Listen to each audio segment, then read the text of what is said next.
আয়াত 108 يومئذ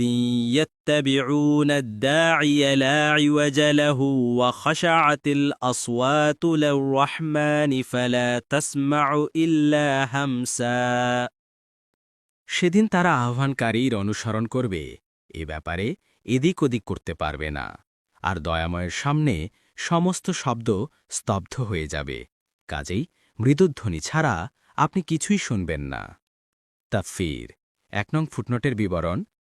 মূলে হামস শব্দ ব্যবহার করা হয়েছে এই শব্দটি পায়ের আওয়াজ চুপি চুপি কথা বলার আওয়াজ আরও এ ধরনের হালকা আওয়াজের জন্য বলা হয় এর অর্থ এ দাঁড়ায় যে সেখানে চলাচলকারীদের পায়ের আওয়াজ হালকা শব্দ ছাড়া কোনো আওয়াজ শোনা যাবে না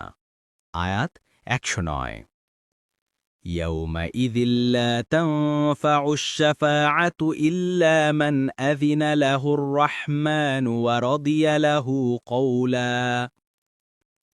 দয়াময় যাকে অনুমতি দেবেন ও যার কথায় তিনি সন্তুষ্ট হবেন সে ছাড়া কারো সুপারিশ সেদিন কোনো কাজে আসবে না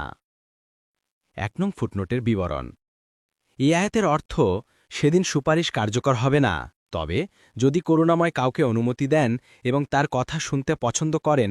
প্রকৃত ব্যাপার এই যে কিয়ামতের দিন কারো সুপারিশ করার জন্য শতপ্রণোদিত হয়েই মুখ খোলা তো দূরের কথা টু শব্দটিও করারও কারো সাহস হবে না এ দুটি কথা কোরআনের বিভিন্ন জায়গায় সুস্পষ্টভাবে বলে দেওয়া হয়েছে একদিকে বলা হয়েছে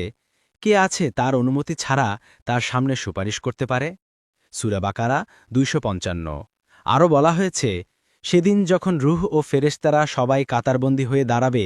একটুও কথা বলবে না শুধুমাত্র সেই বলতে পারবে যাকে করুণাময় অনুমতি দেবেন এবং যে ন্যায়সঙ্গত কথা বলবে সূরা আন-নাবা 38